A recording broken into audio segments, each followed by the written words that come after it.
Welcome to the Briefing Room, a show by Warriors for Warriors, brought to you live on STEM City, USA. My name is Matt Bowman. After flying jets for over 20 years in the United States Navy, I've learned a thing or two about excellence. But this show brings you the best thought leaders, the toughest warriors, and the most powerful entrepreneurs that are in my Rolodex. And this is the show where we supercharge your week so that you can achieve the excellence you desire. Today's guest is Brenda Robinson. Brenda Robinson is the first African-American naval pilot in U.S. history. For over 250 years, the world's greatest Navy has sailed the seas, but Brenda has overcome challenges, risen to excellence, and has a pathway to continue to achieve outstanding results day after day. So this is a couple pictures so that you can see her life and who she is and what it takes to make a trailblazer. So first, there is her first flight. There you see a young woman looking at a United Airlines flight, eager and excited to begin her journey. Next slide. You see her there as she's in Aviation Officer Candidate School and then in primary flight training for the world's greatest Navy. Anyone can land on 10,000 feet, but it takes a very special person to land on a moving aircraft carrier at sea at night. Next slide. And there she is as a professional in the airlines industry, flying passengers when many people did not think that women, let alone Black women, could fly. Next slide. And there she is at the pinnacle of her career, flying commercially across the world. I mean, you can't make these things up. It's just impossible to make these things up. But the pioneers, the excellence, the tenacity, these are the things that are going to help you as you navigate the world today. And without any further ado, I'd like to welcome to the briefing room, Miss Brenda Robinson. Hello, everyone. Hello, Hey, Brenda. Hey, Matt. Thanks a lot for having me. Absolutely, absolutely, and I'm super excited. You know, I've had some fantastic guests, but you top it. I mean, you are my personal hero. As a 1300 in the Navy, I know the journey that you have gone on. It was great seeing you earlier this week at the Black Naval Aviators Reunion. Yeah, So, that was listen, great. I'm going to reel it back in and let's get right to it. So, All right. Brenda, tell me about your family. What goes into making a Brenda Robinson? I would like to probably say that just extraordinary people being around me. And I'm talking about my father, who has a 10th grade education. He wouldn't marry my mother until she finished high school. So she got her diploma. I mean, he was like very big on education. And I feel that that has seeped into my knowledge and my background. Also, he always said, you can do anything you want to do, which I believed. And you're going to college, which meant that if I was going to school, then I was just going to go continue on to grade 13. That's like that was just normal. You can do anything you want to do, and you're going to college. Okay, fine. And there are a few jobs out there that still require college. I love So, it. but you know what? I am very happy with additional and added education. It does not matter if it's college, because there are some really splendid, wonderful careers out there. So I just encourage people just to keep learning, and that's part of my family. My dad wanted to have girls, He wanted and girls. so No, wait, and he had a go back. girl. Your dad wanted girls. My dad wanted to have girls. Yeah. I had an older sister that passed away as an infant before I was born. So he had girls, but I ended up being an only child. And the only thing he cared about was that I was educated. And he moved twice. After I was born, he moved two times because he grew up in Philadelphia. My mother grew up in Pittsburgh, but they met in Philadelphia. And when they got married, they moved to a town called Ambler. And then when I was ready to start school, he moved to a town called North Wales because he wanted to get me to the best education um, uh, graded, I guess, school district in the area. I think we were like the school district was number 5 in the nation.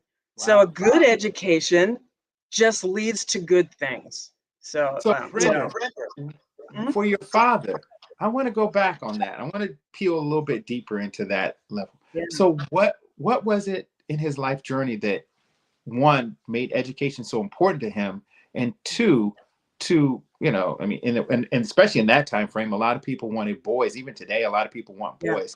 But I believe in the yeah, power of girls. I have daughters. So tell me more about yeah. him. Well, first of all, he doesn't want to be surrounded by stupid people, and he is so smart. Even with his education, first of all, he can do math in his head, and I can't do math in public. I'm not good at it, unless I sit down and work really hard. But anyway, he can talk to you about any subject, and he doesn't argue with you. He convinces you, he motivates you, he makes you believe things. And while he was being my father, he was working on the car because he was his only mechanic. He wasn't going to he wasn't going to send it to the car dealer, but he did all of the mechanical work. So he just brought me out, and so okay, we're going to bleed brakes today, we're going to change oil today, and there's some pictures in my mind that I remember from all of this. You're going to cut grass on a riding mower today, right? The neighbors were all, like, oh my God, she's 9 years old and she's got a riding mower. I mean, it's like he just had me doing stuff, and it was all fun stuff. I had my doll babies. I had to explain that to somebody the other day. Yes, I had my doll babies. I had my pink room. I was like, everything was normal to me. And Mhm. but he just wanted to make sure that I kept putting one foot in front of the other. He was a World War II veteran. He just passed away last year.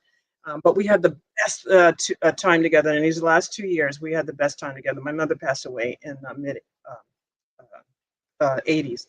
But yeah, he went through. I lived all the way through the civil rights movement in the '60s, and I didn't care because I was a kid, a teenager. None of this made any difference to me. However, he went to school. I mean, he went to my school to make sure that I was getting the education that was expected. Apparently, they had me segmented off into going into different career paths that were not interesting, and they weren't college forward working. My words are not working today. They weren't a path that got me into college, and he wanted to know why. And he went in there, stomping in there, because he wants to know how come I'm not getting the education that he moved all the way out there in order to get for me. So he was always on top of it. And when I went to college, he called out the dean. The dean wasn't doing his job. My dad went all the way up to college, which was in New York, which is like a 2.5 hour drive. He went all the way up there to have a moment with the dean. And the dean changed his attitude, and all of a sudden things started changing for me. Did I notice? No. What? I'm a So, college student, and that's the problem. We're young people. We don't know what stuff is going on around us, so therefore we can't uh, justify and and make a difference in our life because we don't know about it yet. We haven't lived through that yet. Whereas my dad was like watching all the time. he's You watching know, everything. He's seeing he's it all. bringing up a black child. And he's making sure that everything that happens in my orbit is for my betterment. And So, so, of so course, Brenda, when you're a child, you don't notice that until your parents are a genius when you're 30s, but they're they're idiots genius then. when That's you're a right. teenager. So Brenda, we talk about Overwatch in the military, and people watching over you, and the importance of high cover. And so, your dad was there for you, providing that high cover, providing that early initial exposure. But you were fortunate. You were so blessed. Tell me a little bit about your mom. I want to know that side too.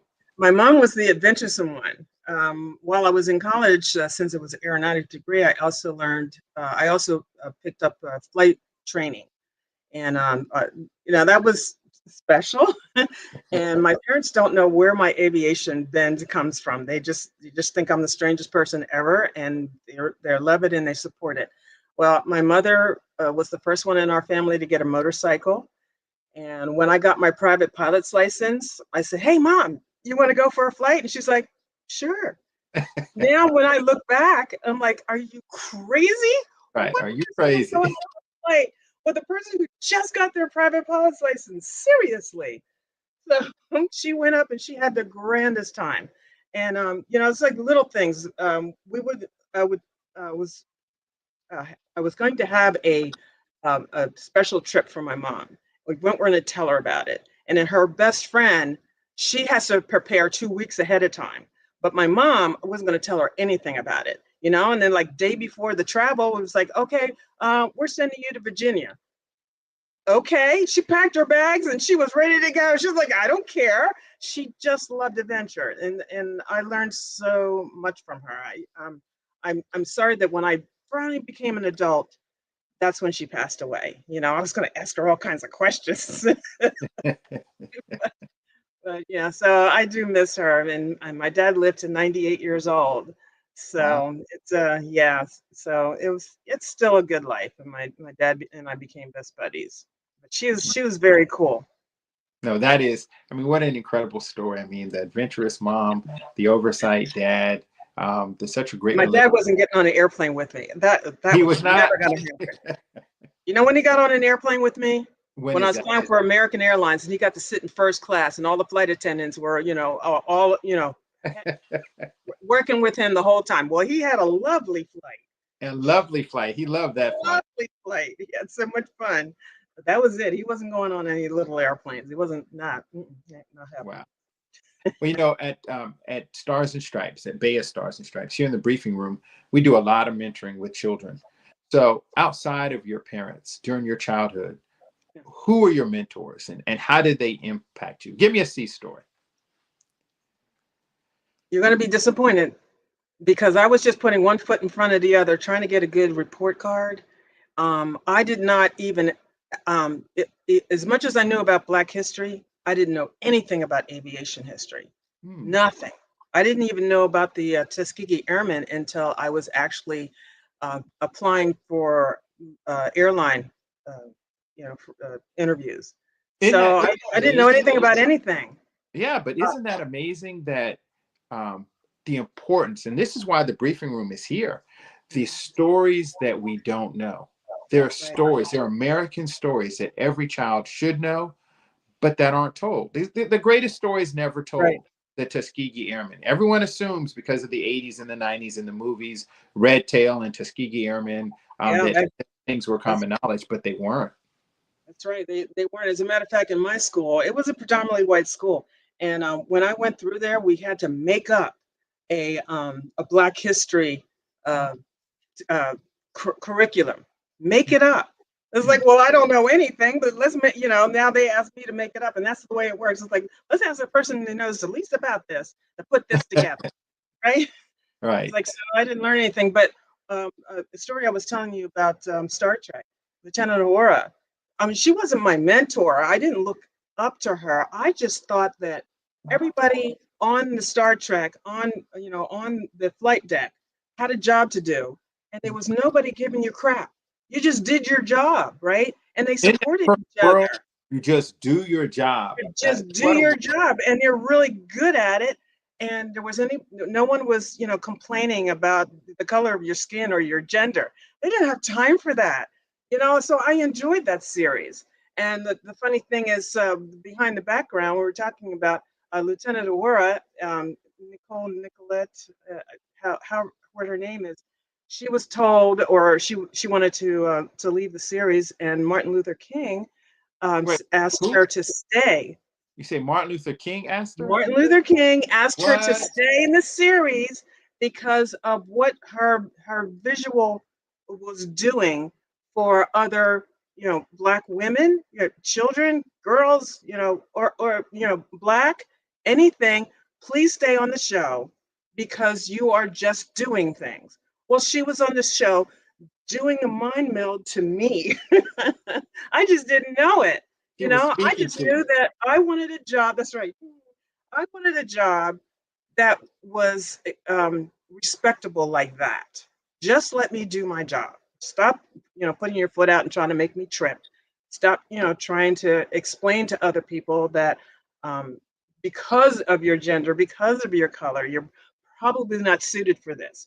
But I really didn't have people say that, but I didn't have anybody encouraging me to go Right. into aviation. Why would you go into aviation? You could be a nurse, you can be a secretary, you can be all kinds of things. Why would you want to go into aviation? And an interviewer asked my father, what, why does she go into aviation? What is the background there? And my dad says, I have no idea. He Why supported not? me, of But course, why in not? the whole way, but he didn't know why I loved aviation so much. And he didn't care. It's like, well, this is what she loves, and let's support her in every way in order to achieve that. They put Well, their house, that, they mortgaged their house for me to take flight school. You with know, mortgage in your house to yeah, believe in your child, we're going to right. pause there. We're going to go to a commercial, but this is what we do. We bring living history to our audience. What a powerful story. We're going to come back with mortgaging the house. It's the moment in your eyes when the future becomes clear. 40 years ago, a vision was born to break barriers, to celebrate brilliance. The hopes of what's in reach. From pioneers to innovators to tomorrow's dreamers, Baya has changed the landscape of STEM forever. Great minds, great people, great futures. Join us for Baya 40. Don't just watch history, be part of it. Baya, becoming everything you are. Become everything you are.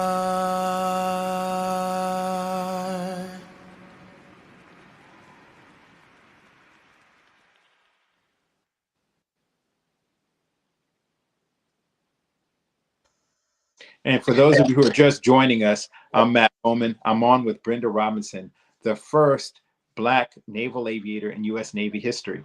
I have my hat here from Carrier Aviation, and I have my sword over here. But when we left off, we were talking about your parents mortgaging their home to further your education. So for any of you parents out there, join me in the chat and let me know, would you mortgage your home for your child's education? So tell me that story, Brenda. Well, when I was in college, I took out the maximum loan uh, and then I got the whatever grant that was available, and then my parents came, and somehow I have no idea they paid for the rest. And then in the aeronautics program, we were offered the opportunity to go to Islip Airport, which is out on Long Island, and um, and and get your private pilot's license for a 10% discount because we were the students. Was like, okay, 10% discount. I had no idea how much that cost. So of course, 10%, I was like, oh, okay, Dad, 10% discount. And I was surprised that he said, okay, if you want to do this, all right. So I started um, flying. So that, of course, that was extra. That was in addition to all the money that was for college. I didn't know for years and years later that he would, he took out a mortgage on his house in order for me to keep up with this flight training. So he didn't always have the money. So I paid for the flight training, did training, stopped training because ran out of money. And then when we got more money back, more money, I would go back to training again, repeat stuff that I had already done. So that costs money, and then move forward and then stop training again. So I always try to encourage people to try to do as much of that straightforward so you don't have to do things twice. Absolutely. So But now, yeah. Brenda, how old are you at this point when you're in flight school, in college, taking these flight lessons? Okay. I started at 17, so about 18 or 19. Wow. So you're an Yeah. 18-year-old flying when Yeah. your parents are supporting this Right. um this Well, passion. let me tell you something kind of funny. I did a little job so that I could have food and stuff like that. I was living in the dorms. So my dad said, "You know what? If you ever need money, you just call home. Don't worry about it." And this is in the age of rotary phones. He said, "But make sure you are so weak from malnutrition, you can barely turn the dial on the phone to call." He said, and we'll take care of you then. That's right. That's exactly right. I Yeah, I love didn't it. ever called home for money. But I did for these big things, and I didn't know where money rained down from somewhere, and that was the loan he took out on his own house, and I didn't know about that, not for years. Wow. I mean, the things that our parents do, and for the parents watching, this gives you an idea of, what does it take to get your child to the next level. This show Right. is about empowering and inspiring and giving you a window into what does it take to create a pioneer. And it may take fully going all in, investing in your child, investing in the children in your community. So there's a power in going all in. That's a tough way to go. I swear it is, because people will ask me, how do I get money for flight training? And unless somebody loves you, it's really tough to get money for that, because I noticed that a lot of people really want to learn how to fly, but once even if they start, and they don't even start, but even if they do start, well, easily get bored, because flying is boring because of the studying, the manuals, the memorization and stuff like that. The physical flying, I can teach you to fly in 5 minutes, but the physical flying of it is really about all of the emergency procedures to get you out of trouble while you're flying. That's 95% of it. All right, as far as learning is concerned. So until we see somebody actually get their license, we don't believe that they're going to finish. But You once know, they do get their license, then now if they say, oh, we need money, we need scholarship money and stuff like that, you can get it then. you can get it But you right. probably won't have anybody coming up to you and say, yeah, I'll support you to get your private pilot's license, because it just falls by the wayside. So that's what I'm saying. Only So if somebody loves you will they give you money for private pilot's license. that's true. That's very true. So then there's kind of three ideas, right? Having a sponsor and having someone who's willing to invest in you, tenacity.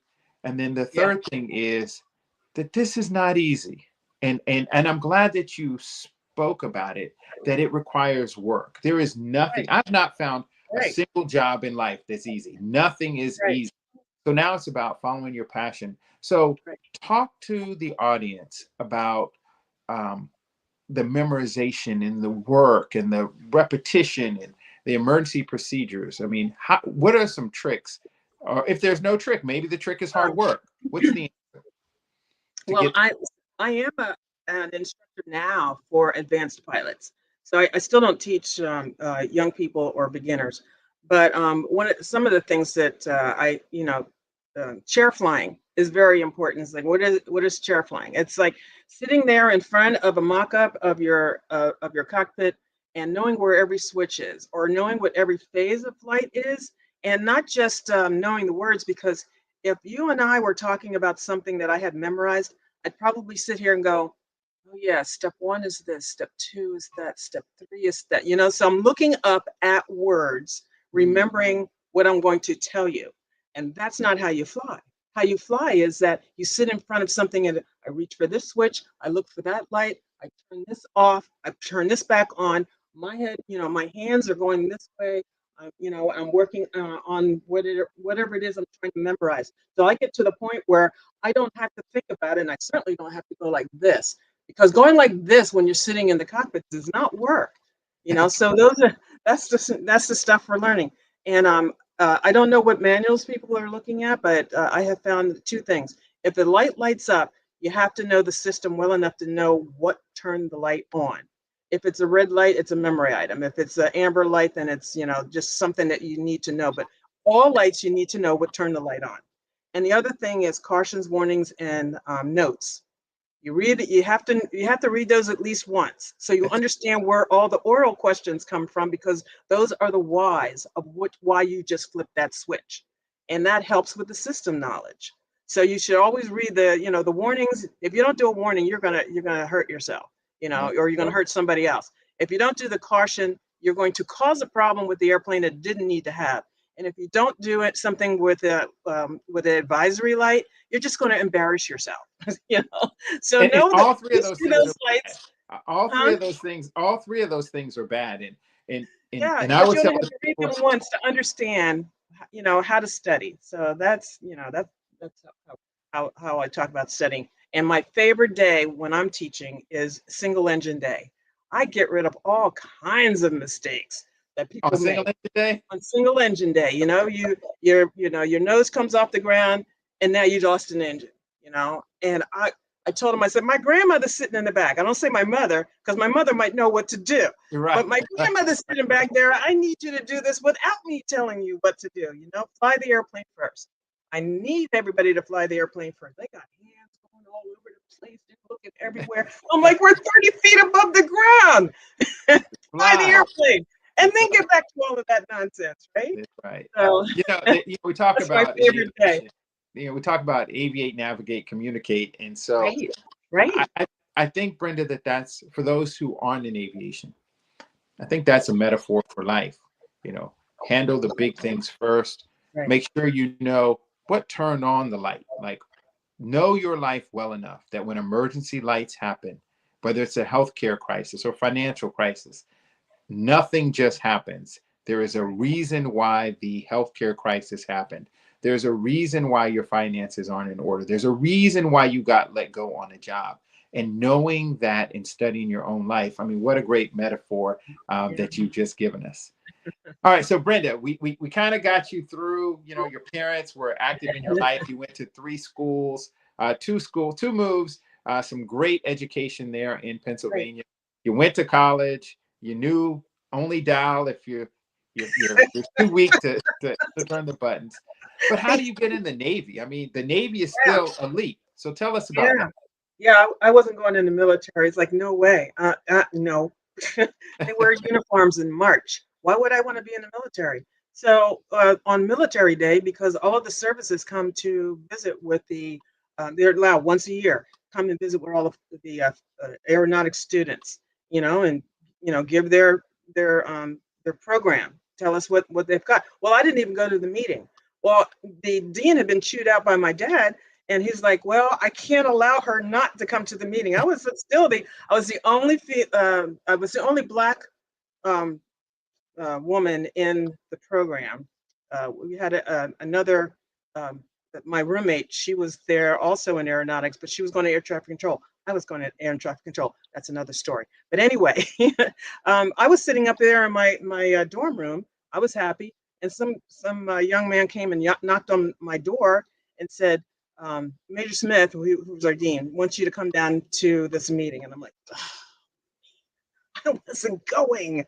So I go to the meeting, and I listen to all the services, the Army, the Navy, the Marines, the Coast Guard. Everybody was there. So I'm like, okay, I'm listening. And then I got a chance to talk to all of them.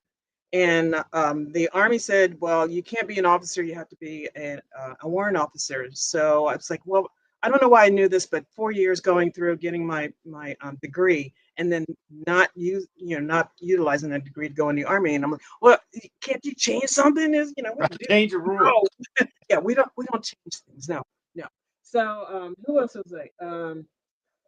The Marines. They looked at me and go, keep going. We don't hire girls. Go.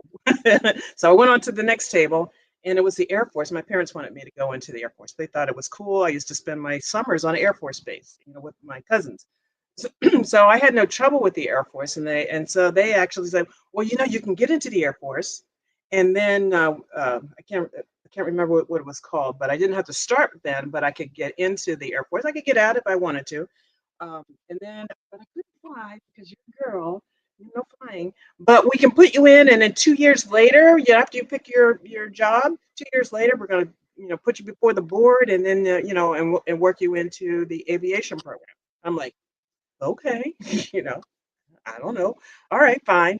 Then I went on to the Navy table, and the Navy says, we're going to send you down to AOCS. And I'm like, well, that's an airplane trip to me. I'm like, oh my God, really? We're going to send you down to Pensacola, Florida, show you what basic training looks like. And if you think you can handle that, you're going to go through basic. And if you can get through basic, which is your commissioning, we're sending you straight to flight school. And I'm like, well, that sounds interesting, but I was like, well, I'm really happy. It's like I was so coy. I'm really happy that you would put me on an airplane, but do you really want to do all that? And they go, let us worry about that. But they were in the background checking off 2 boxes because finally there was a Black woman, there was a Black person and a female, right? So nobody gave me this job, right? I had to have a science degree and an aviation background. Well, I had an aeronautics science degree and I had my private pilot license. Nobody else in that room had to have those things. You could No. be plastic weaving and never touched an airplane and get to the flight school portion of it if you were a guy. But for me, I had to have, I did. So, people that say Brenda, I was there's an given that expression job. in devotion. There's an expression, and it says above the rest. And so, what many people don't know, especially those who aren't in uniform, is that when you're talking about trailblazers, whether it's in baseball with Jackie Robinson or in life, the trailblazers, no matter your race, color, gender, by definition, have to have more qualifications than anyone else because you don't have that critical mass of people who've gone before you. So you kind of Right, average out. You have to right. be Yeah, I didn't even know what to expect, and yeah. nobody was in front of me. But I knew that I had everything that I needed to have. Wow. So it's just that it was they had um, left open the door that had always been up until that point closed to Wow. me. And I was, and I just go marching through the door. I didn't know that the door had been closed. It was like my dad said I could do anything I want to do. Here I am. The power of courage and not Oh knowing. my goodness. Sometimes ignorance Yeah, is bliss. that's right. Courage and not knowing. It's like off I go. So I went down there. I looked around. I go, huh, this is interesting. I didn't have an expression. I was and still am. I'm shy. I'm an introvert. Nobody can read me. I like to read other people, but they can't read me. So they all assumed, all the people that I met down there just assumed she's not coming back. It's like, so we don't have to worry about her. And believe it or not, Trader John, he was like, "Yeah, she's coming back," and he was like my super supporter down there in Pensacola. He was great. He's But amazing. so, huh? He's amazing. Yeah. So I get home. I land now. I'm back home, and my parents are like, "Are you going to go into the Air Force? You're not going to go to the Navy, are you?" And I'm like, you know what? I can't decide. I'm going to think this over, for a couple of weeks because they had a lot of good stuff that they wanted to talk to me about, in Pensacola. And my parents were like, okay. Well, the funny thing is, I had already decided I'm going into the Navy. No question. No question I'm going into the Navy. But I had to give it 2 Brenda, weeks. I had to Brenda, give it 2 weeks to my I'm going parents. to tell you. I'm going to tell this to the audience. The United States Navy was the last service to implement President Truman's order to integrate the services. Historically, African American sailors, Black sailors, were relegated to being mess stewards, which is a fantastic rate. But there were no combat roles for Blacks in the Navy. Even after the Tuskegee Airmen experiment happened, and they were proven that Blacks could fly airplanes, it still took the Navy 6 years in a tremendous engineer. Ensign Jesse Brown had to jump through every possible hoop. And even for him, he came in 52. Number 3 didn't come till 7 years later in 59. So the resistance, the institutional resistance to change for the Navy, and I love the Navy, and I know you do too, Brenda, but the institutional resistance was unimaginable. So the year that we're talking about here is probably what, 1980? No, this was when I went on that trip, 78. No, 78. 70, yeah, 77 or so. Yeah, because I had my private license. I got that in 77. So that was about when we were doing because I hadn't graduated yet. Yeah. Yeah. So And now you're talking about there's not even a cadre of women at the U.S. Naval Academy yet to even come into you're yeah. literally neck and neck with the women coming out of the academy, those hand selected ones who they picked. SJ.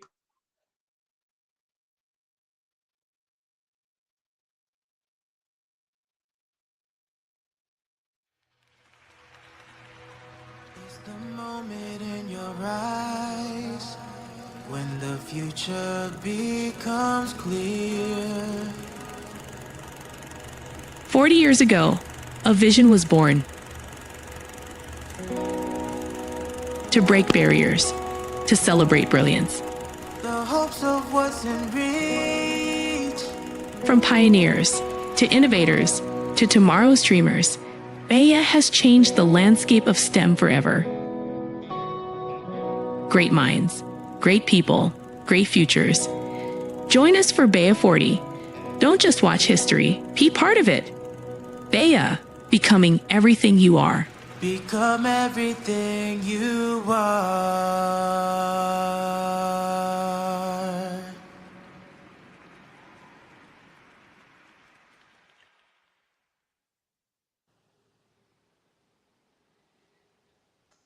So welcome back to the briefing room. I'm here with Brenda Robinson, the first African-American Navy pilot. And we were just talking about her journey going through aviation officer candidate school in Pensacola. So tell us about AOCS and then primary. Well, one last thing I wanted to say about telling my parents that I got to think about it. That was just for parents. You know, I remember what it's like being 13, and which is why I can talk to teenagers all the time. But you got to work. You got to work these parents, right? So I told my parents that I had to think about it. I didn't have to think a second about it. But after 2 weeks, when I went back to them and I go, you know what? Thought it over. I want to go into the Navy. And my parents were like, well, since you thought about it, okay, we support you. One of those kind of things. But if I had come back and got off that airplane and go, no, I'm going into the Navy. Well, you didn't even think about it. You didn't even think about it. Think about it. You just the last thing you saw. So, and they were really pushing hard for me to go in the Air Force. So I didn't want to hurt their feelings. I just wanted them to know that I gave it some thought. But anyway, AOCS, some of my the Navy partners that were down there at the convention, they were with me in AOCS. So Warren Haney, for example, he tells all kinds of lies about what happened in AOCS. He was an upperclassman, but yeah, AOCS was crazy. But we were allowed to see that ahead of time to see how absolutely crazy it was. And when I look back on it, it is one of the better things that I've ever done in my life. I don't ever want to do it again. But I know that it was definitely character building. It made me lose my voice. I used to have a singing voice, don't have one anymore because of AOCS.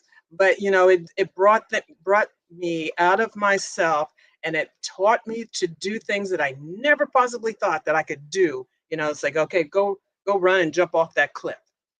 Okay.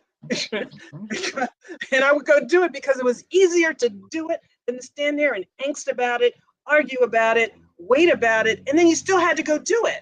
So they got us to the point. Yeah, they got us to the point where it's like, okay, whatever. 50 push-ups, no problem. I'll just go do it. Oh, run for 5 miles and then go to breakfast at 5 a.m. Sure, let's just do that, right? Run and jump off the cliff. I think that is also another. That'll take care of it. Great metaphor. Run into the wall. Run into the wall. And I didn't know that this wasn't real world. I thought that, okay, this is what I'm going to be doing for the rest of my life. The military is really a crazy place, right? But they were just trying to weed out the people that really weren't going to be able to handle this, which is great. We don't need people that are just going to quit and give up. Well, that is exactly what they were testing us on. Who's going to quit and give up? Because we don't need you in the cockpit trying to make decisions that other people have to live with. So I'm happy about it. I'm happy that I got through there. I'm happy that it showed me who I was, and I got a commission, because of it. So here I was an ensign. Attrition is high, right? Like everyone is not meant to fly airplanes for United States Navy. It's just a fact, and that attrition, weeding out those who it's not a good fit for, is a good thing. And I think the Navy's done an incredible process. And listen, you made it through. I mean, I'm still shocked. There's a movie called Stress Point, and I'll put that up so that people who've never been to aviation officer candidate school. Yeah, it's not like the movies, like the other movies, like Officer and a Gentleman. Forget about it. Right. But my class started out with 32 people. 3 of us were women. And when we ended up, we had 17 left. That's 3 of us were women.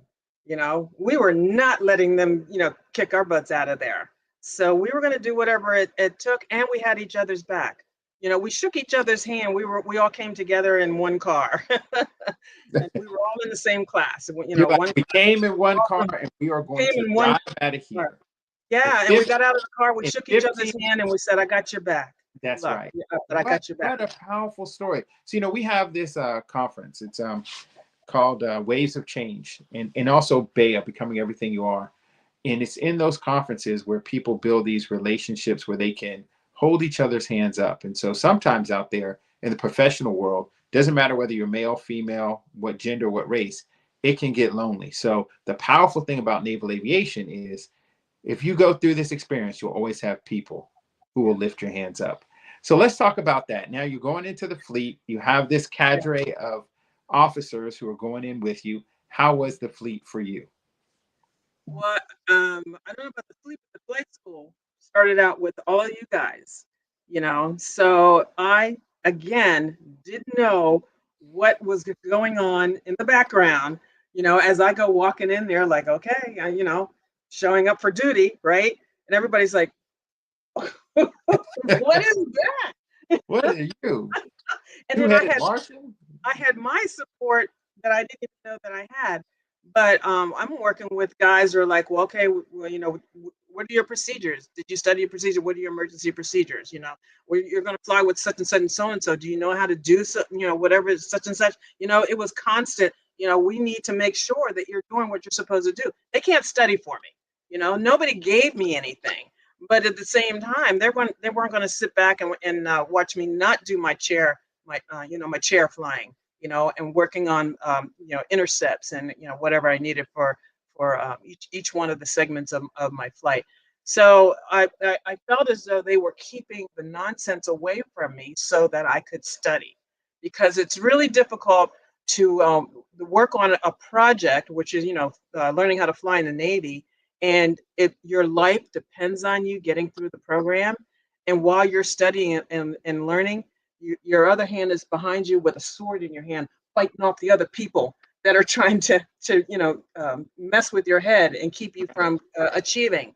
That's a very busy time, and they were trying to make sure that I wasn't doing that, looking backwards, instead looking forwards, and stepping forwards and doing the study. Yeah, I got one of those in my in my living room on the mantle. Absolutely, yeah. Wow. So that's why I appreciate them every day. They look at me and they go, we're so proud of you." And I'm like, "Yeah, but I wouldn't be here if they weren't the front line holding off the nonsense, and giving me the opportunity to study and do the things that I needed to do, because You that's know, all I understand." Brenda, the last one of our last guests, boss lady Renata Spinks, talked about champions in the room, champions in rooms where you're not even in. And for you, as I listened to your story, your mom was a champion in rooms you weren't in. Your father was a champion in rooms you weren't in. Your classmates were champions in room that you're not in. But Brenda, you've been a champion for a lot of us and a lot of young people, and are still a champion today. So um, in this final segment, I want you to talk a little bit about the journey from flight school through professional career, right? Yeah. And then don't miss the beat, because we want all of it. I want all the juice. I want to squeeze all the juice out the orange. And then also, I want to make sure that we talk about your work that you do now in giving back to the next generation of pilots. Certainly, certainly. In my career, I have flown 12 airplanes. And the first squadron I went to was landing on aircraft carriers in a C-1, which is a cargo airplane. And you take out the seats, you put the cargo in, the mail in, or you put seats in, and the seats face backwards. It's very funny. It's very funny. So I'm landing on aircraft carriers now in this airplane. And one of the pictures that you have, I think, is a picture of me as the aircraft commander sitting on the left-hand side, getting ready to take off from the ship. So that was pretty cool. That was fun. And most people are more interested in that than the plane flying that I was doing otherwise. But it's still a lot of really great flying, and in the airlines going into wide body. But when I was landing on aircraft carriers, I have to say that was definitely the fun spot, and I do have some video of that as well. And when you are sitting in an airplane that takes off from the cat, from a cat shot, which we didn't actually like to do because the airplane was so old, we would rattle ourselves to pieces. So we didn't do too many cat shots, but when we did, it was always hilarious, right? My first cat shot, I'm sitting there in the co-pilot seat, and my job is to salute all of our checks are done. So, and I also have to tell them what our weight is, by signal, or whatever it is I'm telling them, for what we have, so that they can set up the steam for that. Well, of course, they knew that it was my first shot off the cat, and they cranked it up way higher than they needed to. So now my last job is to salute them, to say goodbye, and I give them the salute, and they shot us right in mid salute, right? Wow. So then, so now I'm over there with my helmet went like this. So it was completely over my face. They could see that. So they're laughing because that's funny, right? That's right. And That's right. the throttle is up here, bungee cord, up here in the middle of us, bungee cord, so it doesn't snap back when you fly forward. So now the captain takes off, and I'm over there screwing around because my helmet is upside down. It's like, what are you doing? Get back in here. Get back in the game. Figure stuff out. But I had to laugh because it was silly funny, and those kind of things. The other thing is when we take off like that, passengers in the back, they have no control over their limbs. So when you take off on a cat shot and you're facing backwards, everything goes like this. And they're all sitting back there going, oh my God, their legs fly out, their arms fly out. Fun times. Great time. Fantastic Great time. time. Yeah, so we used to land, and if we had mail, we would get priority landing. So if we didn't have mail, we would be on the starboard side of the airplane, the right side of the airplane, of the carrier, and we would be out there for maybe a couple hours, just tooling around in a circle. But if we said that we had mail and we're on our way in, it's like Charlie on arrival, which There means you we go. could land as soon as we get here. That life was great. So I mean, it was a good crew. But I wasn't based on the ship, and I don't mind that because we used to go to all these detachments all the way down to Puerto Rico, all the way up to Maine. We would have a detachment, and we would take the products out to the ship, because a ship leaves land, it doesn't mean anything. They still need to move product and passengers back and forth constantly, and that was our job. So I really enjoyed that. But I also went straight to Guam. And so one of the pictures you have on there is a squadron of us all in our whites, and the airplane below it. So I was the unit evaluator, the check airman for the C-12, and that was in Guam. I Pull that asked for picture up. San Diego, Production. and I went straight to Guam, huh? Production. Pull that picture up. And back. So that's the one of me, the upper left-hand corner. That's me on the cod, on the deck. But go back another one. That one. All right. So on the left-hand side, you see all of all of the officers there. You look in the middle, you see me, the only black person, the only female, and I didn't even notice the difference. I just, this is my life, this is me. So I got along with everyone just fine. And then at the bottom, I'm standing in front of a C-12. And so I was the unit evaluator. Well, the adult students that I teach now, it's on the Super King Air 200. So it is that airplane. Just a little difference in the the avionics that's changed over the years, but I teach that now in a full motion simulator. So I enjoy that whole thing.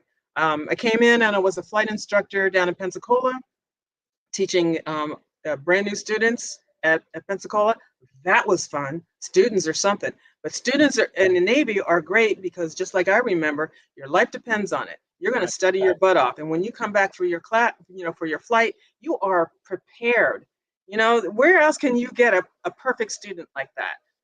So when I would tell the students something, they would actually listen to me. They would actually do it. We didn't have time for, well, you're a girl, I don't know if I should listen to you. We don't have time for that. It's like, you need to do what I say, and I have all these tricks that I want them to learn, so that when they come back, they're successful. That was for everybody. I never held back from trying to get a student to know exactly what they needed to know for this flight or for the next flight, so that worked out really well. Then I went to DC and I started flying VIPs. I don't know if you have that picture on there, but I was flying the Sabreliner and the Gulfstream 3, which is what is it, the Gulfstream, yeah. I think it's a C-20. But anyway, that was the airplane that I was flying VIPs out of DC. So it's 4-star and above before you can get on the airplane. Wow. Then I finally got to San Diego so I could fly the DC-9, and we immediately got immobilized. And I ended up in Germany for most of the time that I was flying that airplane. So you now have traveled. I mean, let's get this story right, because make no mistakes, STEM City family, this is going to be a movie. My co-host, Dr. Tyrone Taborn, he is on here with me, and we interview these tremendous guests. But Tyrone would be fascinated by the fact that you are not just, the best in your field. You're not just flying 4 stars and above, but you're doing it internationally. So what is that like for an American overseas, especially in the time that you were there? What was it like in Germany and in Guam? Well, Germany was just our jump off spot because we were doing everything for Desert Shield and Storm. So we were spending all our time going into the UAE and Saudi Arabia and all of those places. We landed in Kuwait one time. So this is just one that sticks with me because we were there for several months. I landed in Kuwait one time and I was on the co-pilot side. So I'm on the radios, right? And we landed and I was like, okay, we're here. We got your stuff. Where do you want us to park? And no answer. Crickets. Crickets. Like, okay, we're here. Where do you want us to park? Nothing. And then so the guy that was the aircraft commander of that, he went to pick up the mic, and I don't do stuff like that. I swatted his hand. That's Like, right. you want to talk to me? So we sat there, like, okay, we got your stuff. Where would you like to park? And once they realized that either they answer us or they don't, the supervisor came on. The supervisor would lower himself to speak to a woman on the radio. So it's like, again, funny, right? It's like you guys are we're here to bring supplies and cargo or whatever it is that we're doing here. So you really do need to talk to me. What is that? I don't understand that. What is that? Brenda, the leadership of being comfortable in situations that many people would find uncomfortable. I applaud you, getting comfortable when it might be uncomfortable. Yeah. I think Donnie Cochran said, you have to stand firm on shaky legs. And so you stood firm, even though for the vast majority of people listening to this podcast, a lot of them would have deferred. A lot of them would have had shaky legs. So in this time of change where people are losing jobs and being furloughed and having to seek new adventures, I think that is just a powerful word of standing firm on shaky legs. Brenda, in the last minute that we have with you, tell us about your academy and then give some words of wisdom to the young people, because I'm waiting for the movie to come out. I'm gonna be honest with you. I'm waiting for the movie to come out, but we've talked about that. I don't know if that is ever going to happen, but I wanted to correct one little thing is that I'm not the first Black Navy pilot. So make sure that everyone understands, because if it's not said right, you're going to hear about it, and I'm going to hear about it. That's right. You're the first Black female Navy. Female, yeah. Make sure the word female is in there, because we have some amazing Black pilots, in all walks of life. So I want to make sure that they don't think that I'm, trying to step and Brenda, now, Admiral Chambers, Vice Admiral Davis, Secretary Buddy Penn. These guys are all listening. Thank you for that. Yeah. Cool. Because I landed on Buddy Penn's ship. So I landed on all the carriers on the East Coast at the time. So that's so rewarding. It's so cool that he even knows me, that I know him. Yeah. What I do now, a couple of times a year, I like to have a one-day camp is for teenagers from 4th grade to 12th grade, and show them all of the careers in aviation, because I actually, as I mentioned, I went to college thinking I was going to be an air traffic controller. And I tell you what, I want to be a member of whatever club air traffic controllers are in, because I love them so much and I really wanted that job. It's just that I got sidetracked. That's the only reason why I'm not in air traffic control. I just got sidetracked. It is still an awesome job.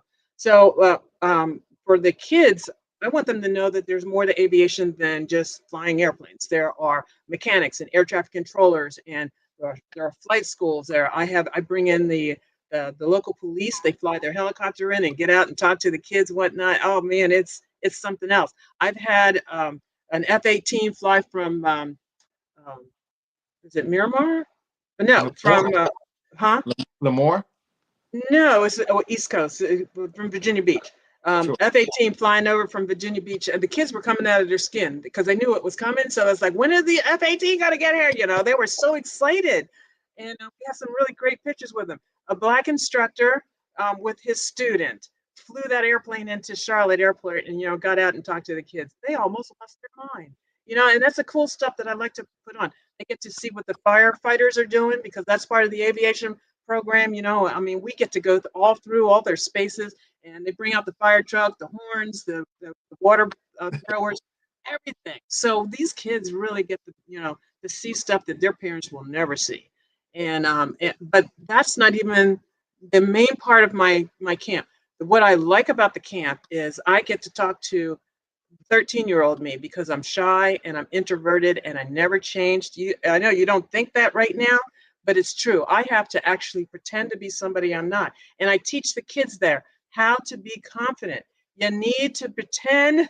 If you don't have it yet, pretend to be confident. And this is how. People look at you differently. They treat you differently. And then all of a sudden you're opening doors because now they believe in you. It's like you're the same person, but now they understand you more. And I say, these are the things that people don't tell you about how to look confident.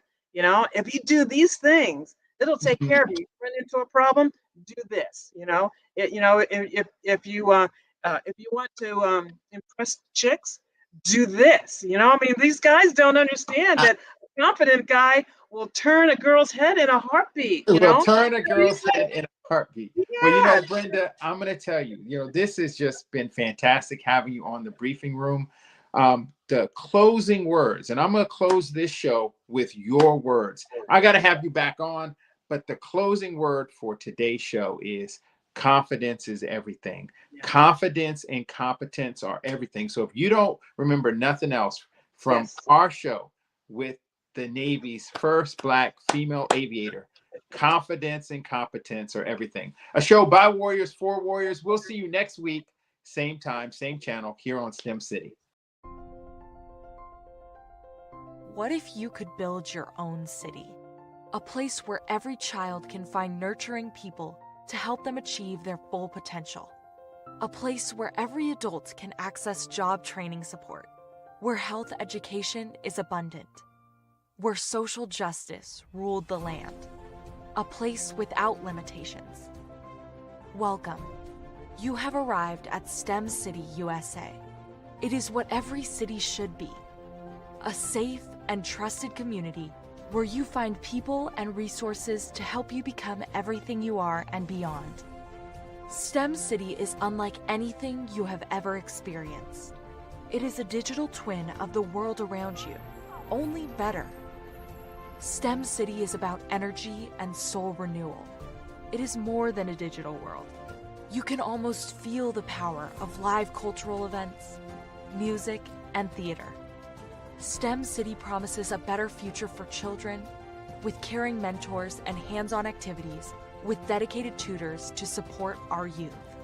STEM City is your passport to a healthy lifestyle with weekly events addressing our community's many issues. STEM City is your financial well-being with helpful information on wealth management, career advancement, job training, and so much more. STEM City is the community you deserve. It is the city where your dreams can come true. STEM City USA, a place in the sky that is accessible to all who reach for the stars.